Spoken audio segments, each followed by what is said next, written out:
Much, it almost feels like the land of from the land of gross national happiness to the land of gross national sadness.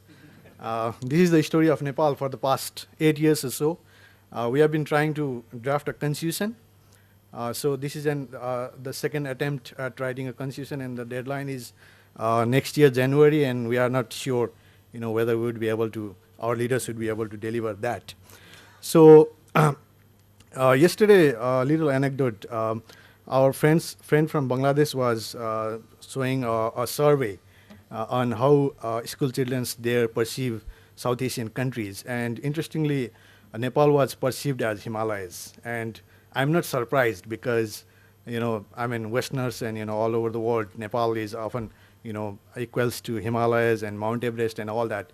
In fact, as Mr. Bhaskar pointed out, I worked for AFP for 3 years, and there is a saying among the foreign correspondents that Nepal's coverage in international media often revolves around 3 M's, which is Maoist, monarchy, and mountains. So there you go. From mountains down to Kathmandu, where, as I said, things are not all well. But my topic is on the role of media in shaping foreign policy discourse in Nepal. So I will start with a little survey of the media scene in Nepal. Nepal's professional private media is relatively recent phenomenon. It started in 1993 with the launch of Kantipur Publications, which was coincidentally started by an Indian origin businessman, and the publisher was then Goenka Publications. And then for before that, it was during the 30 years of Panchayat regime, the press censorship was there, and there was no freedom of press. So it really began with the restoration of democracy in 1990. So beginning 1993, the free press, started to get a toehold, and that's when actually the media and the idea of people as news consumers and getting information, independent journalism, reporting, that began. Also, when we talk about Nepal's media, we have to basically think about Nepali media, because it's the vernacular press that's the widely read. My colleague here, Kunda Dixit, runs a very wonderful weekly newspaper called Nepali Times. But you would agree with me, I'm sure, that it's the Nepali media, Nepali press that really matters in Nepal. He even runs, he has a page devoted to the translation of the news from the Nepali press. So that shows how important it is for the Nepali audience to, get information from the Nepali media. Also, another interesting part is the development of FM radios. In 1997, the government allowed independent radio to broadcast news, by which we became the pioneering radio as a news, unlike in India or other places. And now there are like dozens of FM radios run by communities, run by NGOs, cooperatives who broadcast the news. And it's very important in a country like Nepal, where the population is largely illiterate. They live in the rural region, and agriculture, and also a rich history of oral tradition, where it's people carry radios, and they just put the radio on and the BBC Nepali service and all India radio, stations like that were pretty popular. So the FM basically continued that trend of listening to the radios, and and also topographically it's really difficult for newspapers to be circulated across the country, because it's mostly hilly, and you don't have transport everywhere, the road networks and all that. So that was in the 90s, mid 90s and late 90s. Then basically about the foreign affairs reporting, also interestingly, it has a Bhutan connection actually. So what happened was, in early 90s, the Nepali origin Bhutanese were expelled from Bhutan. I'm sure a lot of our Bhutanese friends may not agree with this observation, but it's a contentious issue, and there can be two narratives. I agree. So, and then they started to be resettled in the eastern part of Nepal, and actually that became a huge issue in Nepal, because nearly 100,000 Nepali origin people being expelled from another country, and the country borders India. So, another factor is that how come they ended up in Nepal, whereas they should have been, given exile in India because there is no, the border. Nepal doesn't have border with Bhutan.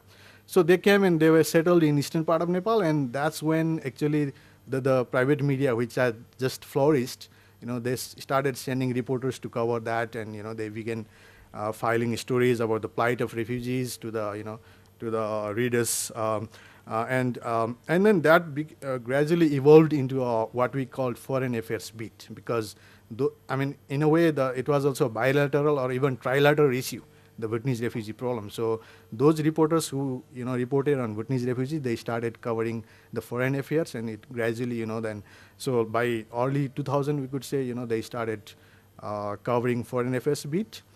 And India, India, even if there was no foreign affairs beat, used to figure its feature in a prominent way, because our largest neighbor, and with a huge stake in Nepal, and open border and a lot of people-to-people connection with the whole southern plains have the matrimonial ties across the border, and people migrate here for work, for studies. That was reflected in the Nepali media, but in the 90s there was an interesting development when Nepal signed a treaty with India called Mahakali Treaty. The treaty has a long history, and the then Prime Minister actually some part of the river was to construct a hydropower project. Nepal had donated a land to India, and there was a misunderstanding, and so he struck a deal with India. But back in Nepal, the Prime Minister said that was not a treaty and it was just an understanding. Whereas the Constitution of the 1990 had clearly said that if it's an issue of water resource sharing, it has to be approved by the 2/3 majority of Parliament. And that's when actually the word that was frequently repeated yesterday, the jingoism, really played out in Nepali media. It almost became like, to be nationalistic is to be anti-Indian. So that was there till the late 90s, and the treaty was passed by 2/3 majority, but a major political party and opposition party was split because there was arguments among them. They were opposing the treaty. Some leaders were opposing it. Some leaders were supporting it. So that highlighted how the anti-Indian sentiment is due to several factors, like during the Panchayat regime itself was India was a big issue, and starting in 1950 and in 1990 as well as recently in 2005, India has played a major role in resolving conflicts or in regime changes. So, but if you compare that period with the recent, especially after the visit or during the visit of Prime Minister Narendra Modi, it's gradually changed now because during Prime Minister's visit, he was able to, some people told me that it was a game changer because he completely dispelled the distrust, and he actually, I was told that he was briefed for several hours on what are the issues, important issues, as I outlined before, between India and Nepal that needs to be addressed. So he gave a speech which was like the bang on kind of, he struck the chord, and he kind of changed the opinion overnight. So that was I think that's still, it's much more of a, now it's a rhetoric and more of an atmospheric development, but it's yet to be seen how, because again, Nepalese have been frustrated with their leaders. So, and then Prime Minister Modi has promised kind of a turnaround in Nepal-India relation, and if he won't be able to deliver on that, again that frustration can be directed towards him as well. But at the moment, Nepalese public, as far as I know, are really looking forward to redefining in a way, Indo-Nepal relations, which in the past have been, deeply, entrenched, and like the suspicion was there and all that. So I did a little research on comparing these two deals between the Mahakali Treaty and the deal after that happened after Prime Minister Modi's visit, which is power trade agreement. So when we talk about hydropower resources sharing, the development of hydropower, India is the market for us because I mean, in the common knowledge is that we can produce nearly 83,000 megawatt of electricity, because there are more than 6,000 rivers and rivulets, and as you know, the Himalayas is a source of the water resource, and so I mean, natural resources are there, but the problem is how to exploit that, and the investment and all that. So the country seems to be heading towards that direction, which is also tied inherently to the what we can say Nepali dream of like an American dream, realizing its potential, developing its hydropower and generating tourism potentials and all that. So it's tied to that, and many people are looking forward to what's because they are talking about deals like Upper Karnali, which is 900 megawatt, which the power, project development agreement was recently signed between GMR, the Indian company, and the Nepal government. So yeah, thanks for the reminder. One interesting development that I wanted to highlight is in 2005, the Kantipur Publications, where I worked earlier, opened a bureau in New Delhi, which like the first Nepali media to have a permanent bureau here in New Delhi.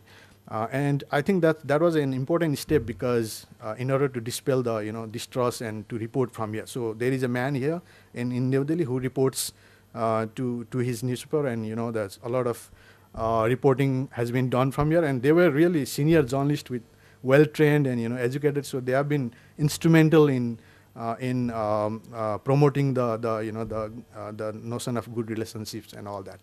But having said that, still, when it comes to reporting nuanced reportages and doing journalism that is really in depth, with not like event based, or not just bilateral visits, or press communique or some junkets or something, that's really something that's lacking in Nepali media, which is the reportages, the coverage is not that in depth, and it's mostly superficial, and it's only when there is a visit, a bilateral visit like Prime Minister visit or the SAARC, which is next month, that the media gets the huge coverage.